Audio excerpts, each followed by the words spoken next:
So statistics show, or statistics tell us that after 2 months, if someone doesn't know the names of 7 people in a church, they won't come back. So that's why we do this. Not only do we want you back, we want you to know people. We want you to feel connected. All right, so we've just started a series called Stand Strong. We're studying the first 6 chapters of the book of Daniel. Okay, and so that part is kind of uniquely different from 7 through 12. And so we're going to look at the first 6 chapters. Now, standing strong is so important. And today we're going to talk a little bit about some very foundational things, because foundations are important, correct?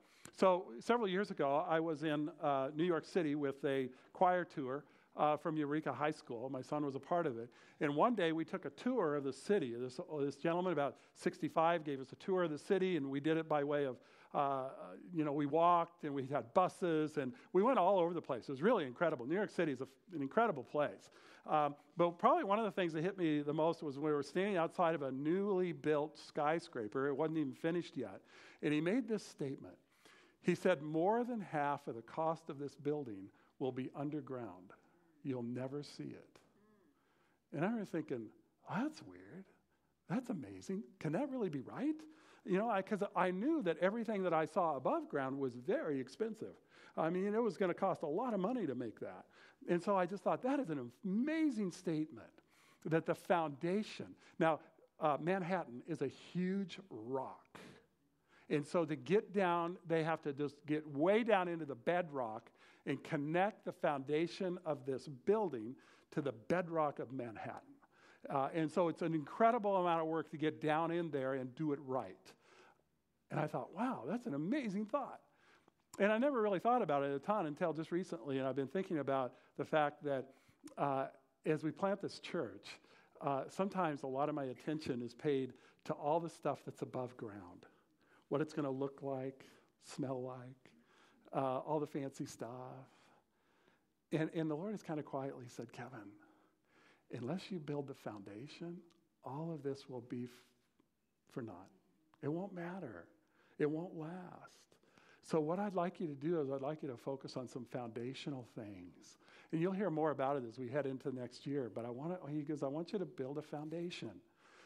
And then to the churches that really do well in the long run, that takes a while, takes 5, 10, 15, 20, 25 years. Those really solid churches. I have a friend that works in a church in California that's been around for 135 years. I'm thinking, oh my gosh. And so what if it takes 30 years to really build? And then quietly the Lord said, and guess what, Kevin? You'll be dead. You'll be dead by then. And I'm like, oh. And he goes, so I just want you to focus on foundations. Don't worry about all this stuff. Because all this stuff above ground is going to be my idea. It's going to be what I want it to look like. You have a picture of it, Kevin? Guess what? It's not going to be that way. It's going to look like what I want it to look like. And I'm going to make it look like not just what I want, but I'm going to use the people of Quest. He's going to use you to what it's going to look like above ground. Because he's given you passions, and gifts, interests, abilities, time, talent, treasure. He's given you those things. Because Quest is going to look like you, not me. And that's the way it ought to be, right? And what he's asked me to do is simply build the foundation and be a part of it with you and building a foundation. And so that's really what we're talking about, is standing strong, being planted deeply into the bedrock of what God is all about in our lives. And so we're going to focus on that. And so that's what we're doing in the book of Daniel, is really standing strong. And so just to catch you up, if you're new this morning, really quickly, really you kind of wonder, where does Daniel fall in the scheme of the Old Testament? Like, I never knew, because as I told you last week, I didn't grow up in a church, so I had no idea if Daniel was, right next to Noah, or was he, just after Adam, or did he come? I didn't know where he belonged in this whole thing. But here's kind of where he belongs. He belongs at about 605 BC. So this is after the heyday of Israel, okay? This is after Abraham had come, and then there was Isaac and Jacob, and then they went down to Egypt, right? And they all came out of Egypt with Moses, and they wandered around for a while. Then they settled in the land of Canaan, the promised land, and eventually they had kings. This is the heyday of Israel, is Saul and David and Solomon. That is the big time. And then they had a civil war, and they divided into two different nations, Israel and Judah, and they began to have problems, and they began to have kings, and most of those kings were a bunch of knuckleheads, frankly, and they didn't do very well, and eventually they rebelled, and God said, you know what, I need to get your attention, and he sent them into exile. It's about the time of Daniel. And Daniel is part of the exile in Babylon. Nebuchadnezzar had overcome them. So now we find this young teenager who is in Babylon, and they begin to transform him. In fact, let's look at this. There's another question I want to ask. Where is the book of Daniel? What's it all about? And here's basically what it's all about. It is about God's sovereignty over history and the empires that are set up and the removing of kings as he pleases. In all the history of the world. And I encourage you, go on Google and just Google empires of the world, and they'll come up with a bunch of videos. And you can watch the coming and the going of empires all over the world in different times in history. And it's amazing to watch it. And just so he's saying, God is in charge of all of that. Yes, there's this part above ground in a sense that of what man does, but underground, God is working and doing through the history of all of this. And that's true even in what is going on in America. There's a bunch of stuff happening above ground, but God is doing something underground too, in the midst of all of that. So all the kingdoms of the world will come to an end and will be replaced by the Lord's kingdom. That's what it's all about. I went to the movies yesterday. And it's interesting to me how many different TV shows and movies are really focused on what we would call either the end times or the apocalypse, the end of the world. We seem to be kind of caught up with that idea because we sense the world's a bit in chaos, right? It just feels like it's a bit nutty right now. And we begin, the world must be coming to an end. And a lot of the shows and movies are all about that. And well, guess what? Daniel's all about that. So it's very applicable. Another question then, what do the first 6 chapters of Daniel focus on? That's what we're going to focus on. And here's what it really focuses on is Daniel and his 3 friends in this Babylonian court. These 4 teenagers hanging out among people that they've been captured by and how they do. And as they live faithfully to the Lord and they live in a culture in a value system that seems to be diametrically opposed to what they're all about or where they came from. And as a result, they are bringing blessing to the Gentiles. That's the incredible thing. So, and here's what I'd like to suggest, that this theme will serve us well. In a radically changing culture and the upside-down value system of our contemporary world, how do you stand strong? It's not going to be easy, as Luke was talking about. But I think that's what this book of Daniel is going to give us in these first 6 chapters. Now, we're not going to cover chapters 7 through 12, but that's really all about the visions of Daniel, that God gives him some unique visions.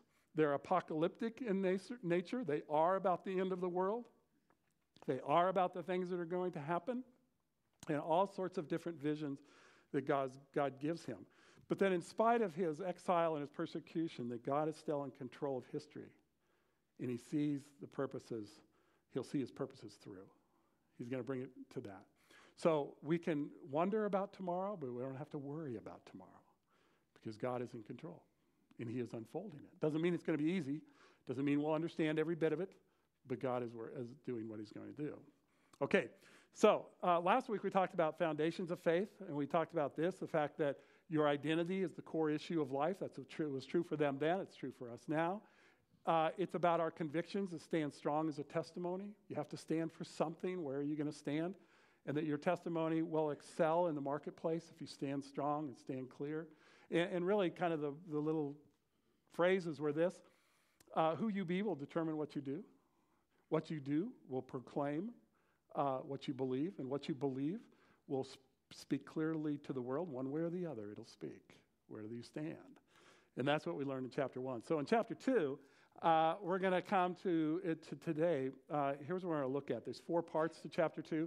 First of all is Nebuchadnezzar's dream and the threat he brings as a result of that. And we'll talk about that a little bit. We'll talk about in the fact that its authority is exercised out of fear. That's what he does. Nebuchadnezzar is a leader of one of the biggest empires the world's ever seen, and he led fundamentally out of fear. And we'll look at that and see what that smells like. Then we're going to talk about Daniel and his response, because Daniel gets involved, And then Daniel also prays in the fact that faith is grounded in the ability of God, not in the ability of that life's going to work out. It's the fact that God works it out. Then third, Daniel's interpretation of the dream. So he's going to tell us he's going to tell Nebuchadnezzar what it was all about. And that Daniel's going to focus on the ability of God is grounded in God himself, not in us. And then fourth, that Nebuchadnezzar is going to reward Daniel at the end, and that God himself is the one who is worthy to be praised. So that's what we're going to look at today.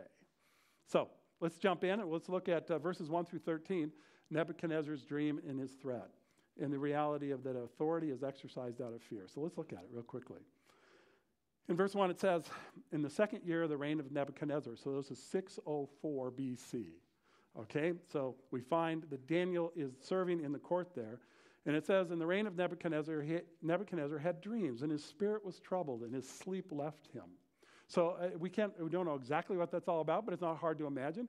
Somehow he had this vision or this dream, and it was very troubling to him. It was very vivid. It was very real, and he was absolutely troubled by the thing. And it says, the king commanded that the magicians and the enchanters and the sorcerers and the Chaldeans be summoned to tell the king his dreams. So they came in and stood before the king. So he's saying, man, I need to know about this. So he gets all the wise guys, or the wise men, and all these guys that were kind of involved in the religious activities of Babylon, and he says, get them in here, because I need to hear what's going on. And so they came and they stood before the king, and look at verse 3. And the king said to them, I had a dream, and my spirit is troubled to know the dream. And then the Chaldean said to the king in Aramaic, interesting, at this point in the book, until later, after chapter 8, it goes from Hebrew to Aramaic. He records it in Aramaic at this point. Now, why exactly, we don't know. Maybe because it was an official kind of a recollection of the activities of Babylon that needed to be understood by those in the Babylonian Empire most clearly. But he changes from writing in Hebrew to Aramaic. And he says, and the Chaldean said to the king in Aramaic, O king, live forever. Tell your servants the dream, and we will show you the interpretation. Seems reasonable, doesn't it? Great. Hey, tell us your dream. We'll figure it out. Tell us what it's all about. Now, look in verse 5. He really kind of sends them for a trip here. It says, the king answered and said to the Chaldeans, the word for me is firm. What he's saying is, hey, look, I'm going to say this, and I'm going to say it once. Listen up. I mean what I'm about to say. So don't question me. Don't fiddle with it. Don't argue with me. Here's what I'm going to say, and I mean it. Sounds a little bit like a parent, doesn't it sometimes? Hey, I'm going to say this, I'm going to say it once. And of course then we have to say it twice. But the word for me is firm. If you do not make known to me the dream and its interpretation, you shall be torn limb from limb, and your house shall be laid in ruins. Whoa, I don't know about you, but it would have been fun to be an enchanter until I got here. A magician until I got to this. And then you go, whoa, wait a second. Now look in verse 10.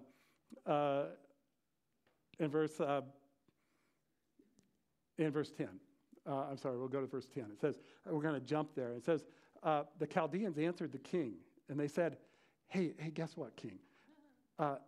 There's not a guy on earth that can do this, who can meet the king's demand, and for no great power and powerful king has asked such a thing of any magician or enchanter or Chaldean. And the things that the king asks is difficult, and no one can show it to the king except the gods, whose dwelling is not with flesh. I mean, they're saying this is impossible to do this. But the king didn't know what it meant, and he wanted it done. And he threatened them to kill them. I will kill you, and I will kill your families, and I will destroy your homes if you don't do this. Now, I don't know about you, but it just seems a little harsh to me, a little extreme, doesn't it? But he's the king. He has absolute power. He can do whatever he wants to do. And he is so troubled by this that he wants to know that they're for sure. He wanted to make sure that they were really doing something unique. They claim to have almost supernatural powers. They claim to be in touch with the gods. And he says, okay, if you really are, not only will you give me the interpretation, but you'll give me the dream itself. Wow, that seems harsh to me. Well, look in verse 12. Because of this, the king was angry and very furious. And he commanded that all the wise men in Babylon be destroyed. And so the decree went out, and the wise men were about to be killed, and they sought Daniel and his companions to kill them. Wow, this is pretty intense. Now, I don't know about you, but it seems a little bit over the top to me.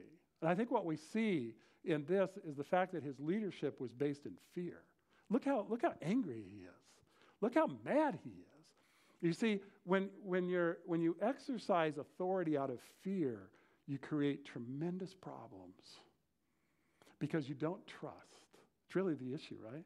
When you lead out of fear, it's because you don't trust. You don't trust people. You don't trust God. You don't trust it. When you lead out of fear, you create tremendous problems. And that's what Nebuchadnezzar is about to do. He's about to have everyone killed. Wow. It's a bit over the top. So, but let's go on and look at chapter in verses 14 through 24 of Daniel's response to this situation. And the fact that Daniel, in a very unique way, he grounds his faith in Christ, in God. He grounds it in God. He says, I can trust this. Now, look at this. Then Daniel replied with prudence and discretion to Arioch. And I just want to stop there for a second.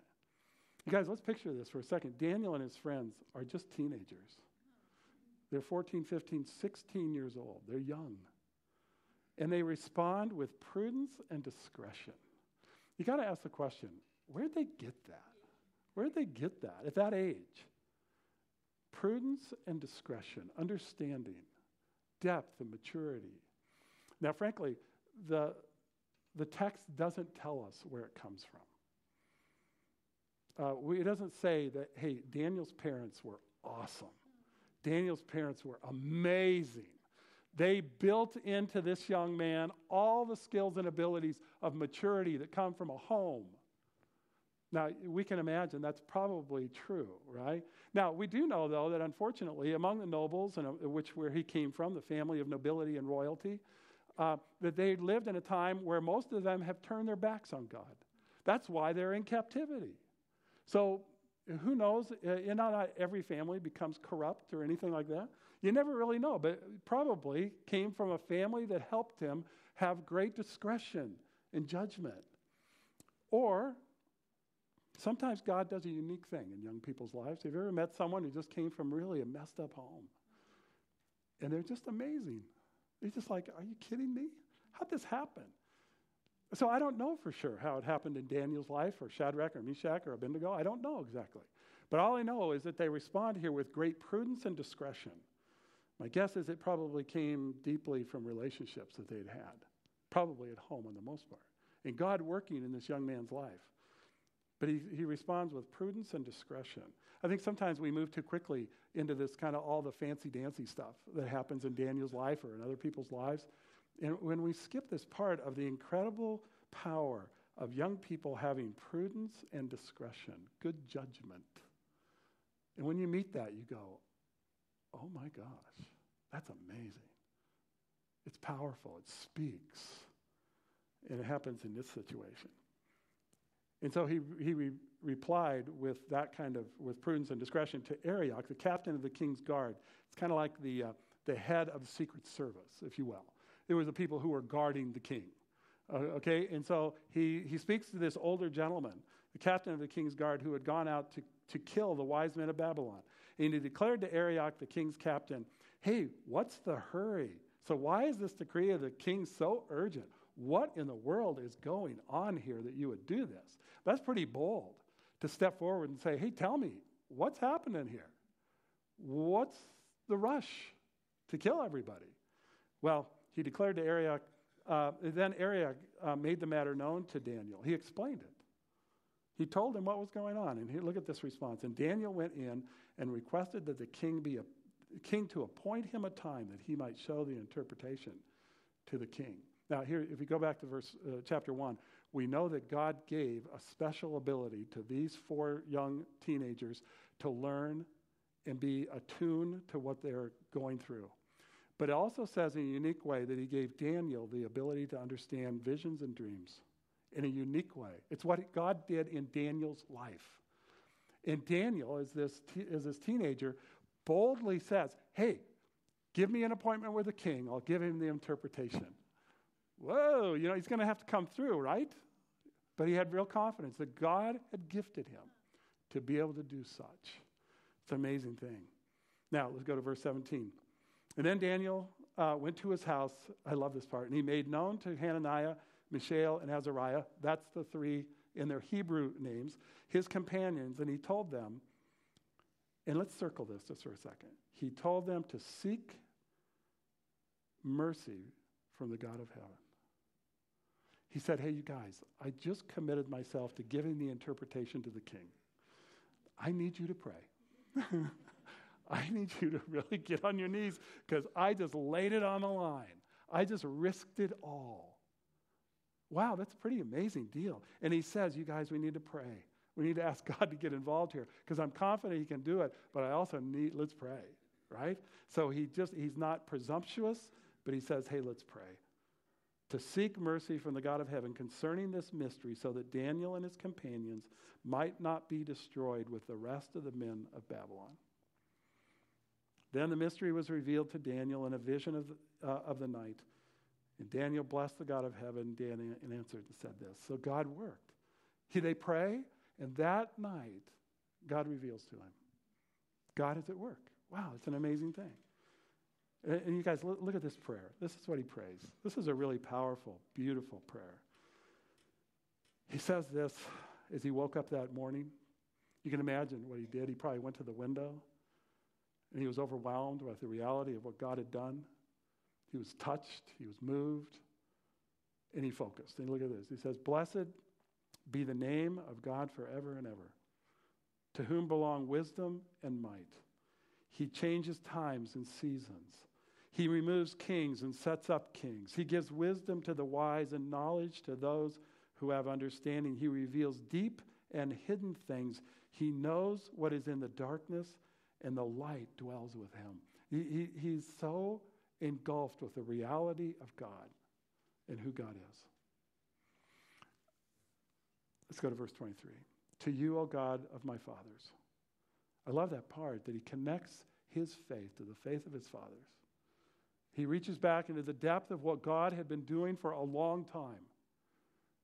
And he reaches into that and he says, to you, O God of my fathers, I give thanks and praise, for you have given me wisdom and might, and have made known to me what we asked of you, for you have made known to us the king's matters. Wow. You guys, there is just something powerful about stopping. So often in this world, we don't stop. In fact, we don't stop to even think or be aware of the reality of the presence of the immenseness and awesomeness of God. We just kind of go about our business, right? We kind of live down low, just ground level. We forget to raise up our eyes and say that God, there's a God who is doing things. There's a God who's connected. I don't always get it. I don't always see it. I don't always feel it, but the reality that he is there. And here we have this teenager who has stopped and he just praises God for who he is. And he thanks him for what he's going to do in his life and what he's been doing. And then he lays it all on the line and he says, you've told me what we asked to make known to the king his matters. So here I go. And you can just almost picture him. He got up and he put on his robe, cinched it up tight. He said, let's go. Wow. Look at verse 24. Therefore Daniel went to Arioch, whom the king had appointed to destroy the wise men of Babylon. And he went and said thus to him, do not destroy the wise men of Babylon. Bring me in before the king, and I will show the king the interpretation. Whoa, okay, here we go. You know, and I love the fact that not only is he, in a sense, helping his own life and the life of his friends, but the life of every wise man in all of Babylon. He protects their life. God is protecting the Gentiles through Daniel. It's amazing. Well, let's go on and let's look then at what happens in the next section of Daniel's interpretation of the dream. The ability of God is grounded in himself, is what it's all about. Look at this in verse 25. It says, then Arioch brought Daniel before the king in haste and said, I mean, he like rushed him there. He's like putting him in a really fast car, you know, and like, okay, or the chariot just zipping over there, and they rush him over there. And he says, I have found among the exiles from Judah a man who will make known to the king the interpretation. And the king declared to Daniel, whose name was Belteshazzar, and you can pronounce it any way you want, just so you know. This week I looked at about 5 different ways people pronounce it, so just choose one. It's okay. Just act like you know what you're doing. are you able to make known to me the dream that I have seen and its interpretation? And Daniel answered the king and said, no wise men, enchanters, magicians, or astrologers can show the king the mystery that the king has asked. Which was true, right? They couldn't do it. But he says, look at verse 28. Let's circle it just for a second. But there is a God in heaven. You see, Daniel doesn't take it on himself. He says that those guys were really weak. They're pretty stupid. You know, they eat your food, which makes them dumb. He doesn't say that. He says, it is God in heaven who reveals mysteries. And he has made known to King Nebuchadnezzar what will be in the latter days. Your dream and the visions of your head as you lay in bed are these. To you, O king, as you lay in bed, came thoughts of what would be after this. It's a setup, right? He's telling him, your dream was all about the days to come. What was troubling you was the fact that this is going to unfold about the future. Do you ever sit around and worry about the future? I think it's probably one of the biggest fears we all have, the biggest worries in our lives. What about tomorrow? What about next year? What about when I retire? What about, just what about the future? It's our biggest fear. And he says, King, this is all what you were thinking in your bed, is what's going to happen after this. And he reveals mysteries made known to you what is to be. Look at verse 30. But as for me, this mystery has been revealed to me, not because of any wisdom that I have, more than all the living, but in order that the interpretation may be made known to the king and that you may know the thoughts of your mind. He says, this isn't because of my slickness or my ability or, above anybody else in the world. God wanted you to know, Nebuchadnezzar, what was in your dream. I almost expected something else out of this verse. I expected him to say, so that God would be lifted up and honored and made great. And I think what he's saying here is, Nebuchadnezzar, he wanted you to know. He told me so you could know, so you could understand it. Nebuchadnezzar, he wants you to understand life. He wants you to understand what's coming. And so he told me so I could tell you. I thought, wow, that is such a kind thing to do to Nebuchadnezzar. That's amazing. Now, in verses 31 through 45, it is the dream and its meaning. It's probably too much to cover today. I'm going to do it in very short order, okay? And here's what his dream looked like. It looked like that, okay? So let me give you the both the dream and its interpretation. First, in his dream, he's going to see this huge, majestic, shining figure that is absolutely terrifying, okay, in his dream. And in that figure, there is a head of gold. And then there are shoulders and arms of silver on this huge image. And then there is the trunk and the thighs made out of bronze. And then there are legs of iron on this image. And then at the bottom, there are feet made out of both the iron and clay. Iron and clay, very different substances. Iron, the hardest of all the substances. Clay, the softest of those substances, put together into the feet. And they don't combine. They kind of just have to be packed in together, but they don't combine into one element. And then in this vision, there is this crushing rock that it says is carved without human hand. Somehow it's carved out of another bigger rock of some sort, or we just know it comes, and that it crushes the feet. And when it crushes the feet, that the whole image just crumbles into pieces. And in fact, it says so much that it's blown away. And then that rock grows into a mountain that fills the entire space, everything. And Nebuchadnezzar's a little freaked out. You can understand why. Okay? And so he comes in, and so Daniel comes in, and he tells him the dream and the interpretation, which is this. Nebuchadnezzar, you are the head of gold. You are the king. You are powerful. You are amazing. But it's coming to an end, big guy. It's coming to an end. And it'll be replaced by another empire that will be the one of silver. Doesn't just tell us exactly what it's going to be. Interpreters over the years have suggested different things. But he'll be another empire, and then another one after that, and another one after that. and then another empire after that, and eventually there will be an empire that will last forever that's represented by the rock. Now, over the years, people would interpret these to mean that the first one, obviously, is the kingdom of Babylon. The second one would be the kingdom of the Medes and the Persians that in 539 BC take over Babylon. And then after that will come the kingdom of Greece under the incredible leadership of Alexander the Great, that he will take over the world. And after that it will be taken over by the kingdom of Rome, which would be the legs of iron. And then after that, different interpretations of what the feet were going to mean. We'll see more of that as we get if we went chapter 7 through 12. But maybe even that extended, well, it says here, the kingdom of restored Rome. And some would suggest that it's going to be a 10-nation, because of the 10 toes, the 10-nation consortium that will draw together in the end times to try to control the world. But whatever the interpretation, the big idea is this, is that crushing rock is Christ. And that his kingdom will destroy all these other kingdoms in their succession and will take over, and it's everlasting. That's the dream. So, Daniel comes and he tells them the interpretation. So let's go back to verse 30. In 31 through 45 is the dream. And then look at this. In 45b, it says this. This is Daniel. A great God, circle it.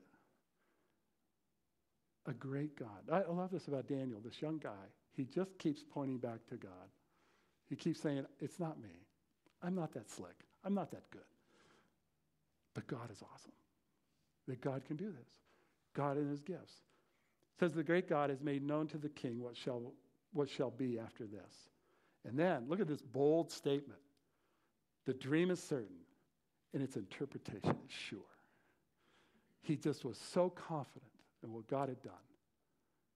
This young guy stands up in front of the king of Babylon. Says, I've told you the truth. God revealed it to me.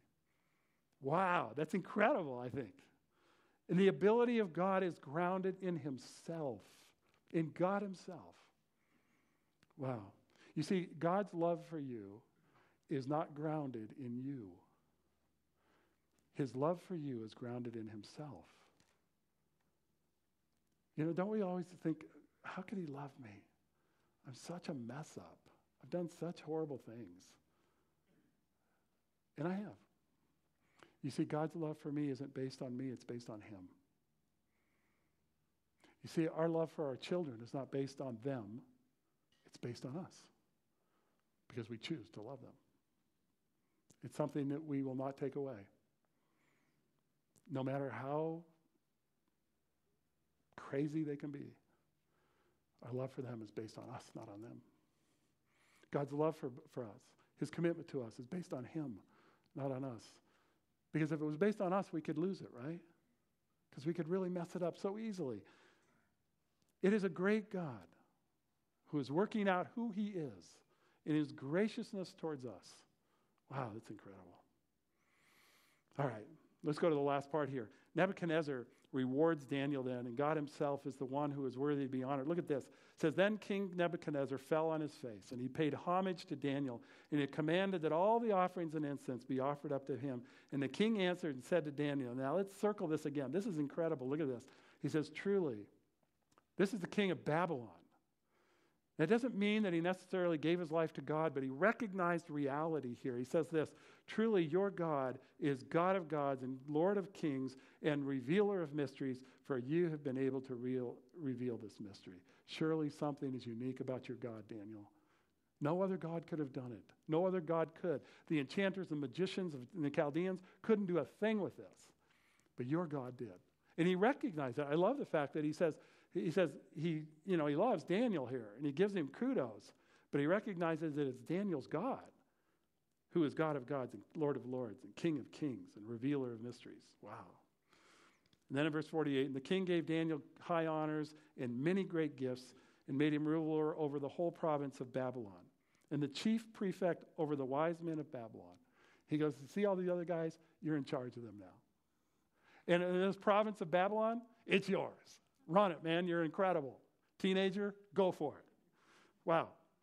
But look at verse 49. Daniel made a request to the king, and he appointed Shadrach, Meshach, and Abednego over the affairs of the province of Babylon. But Daniel remained in the king's court. He said, you know what, thank you so much for letting me be the governor over Babylon, but could you give it to these three guys because they're really great? I'll stay here in the king's court, and I'll be over the wise men. Let them run it. And so all of a sudden, now you have these 4 Jewish guys running the whole deal. It's incredible. Teenagers that God had blessed in a very unique way. So, you guys, let's apply this just for a second. So, therefore, now what? What do we do with this? First of all is this, and I already said it, authority that's exercised out of fear is pathetic. Authority that is exercised out of insecurity hurts people. Nebuchadnezzar, out of his own fears and insecurities, wanted to kill people because he was so afraid. He was so afraid of what was coming. And that's so true in leadership. If we exercise leadership out of fear, we hurt people. When we're afraid and insecure, we hurt people. But Daniel decided to be a different kind of leader than Nebuchadnezzar. Look at this. And the second one is this. Faith grounded in the ability of God is stable. People's lives can be really stable. Prudent, decisive, discerning, careful, bold. But it's based on who God is, right? Our faith is grounded in the ability of God to do that in the midst of a world that's going the opposite direction. How about this one? God is able to act based on his own character. We talked a little bit about that already. That God acts out of who he is, not who we are. He's reliable. That's why we can trust him, is he doesn't shift with the sand like we do. He's really reliable. He's trustworthy. And he acts out of that. And last but not least, that God is worthy of all glory and honor and praise. He's worthy of it. And so we so seldom get there. It's so hard for us in modern day America to get to this place where we'd say, in the quietness of our heart, God, you're awesome. So as the band comes up, they're going to help us get there. They're going to help us just kind of engage who God is. We're going to sing a song called Empty Me and Hungry. And we're just going to say, God, would you speak to us? In the midst of a world where I get so caught up in all the other things and I forget who you are, the world becomes big and you become small, that somehow we would be able to take the world and make it small and make God big, that our worlds are not as incredible as we wish, but God is. And that he can take all of our disappointments and hurts and all the stuff of this world, and that God is awesome in the midst of it. And here's the thing I'm so convicted of, is the fact that awesome God, he would like every man, woman, and child on planet Earth to know him and experience the greatness. Because God wants to reveal. God wants to work, just like he did in Nebuchadnezzar's life. That he really cared that Nebuchadnezzar would understand what was going on in his life. That God would want the same thing for each one of us. That we would engage him and see life through his eyes, through his perspective, and begin to experience who he is in the midst of all the stuff we go through, and all the hurts and all the pains and all the things that we want to almost ruin us, that we'd be able to give those up, to offer the grace that God has to those around us, what he has given us, that we go right back to 2 Corinthians, that the God of mercy is the God of all comfort, who has comforted us in all of our affliction, so that we might comfort those who are in any affliction with the comfort with which we have been comforted. And that God wants that kind of grace, like he gave to Daniel, to give to the Babylonians. That God is able. He's worthy of all of our praise. He's worthy of everything that we would give to him. All the honor, all the glory in the world is his. And that's what Daniel is saying, right? I think that's what he's saying to us also.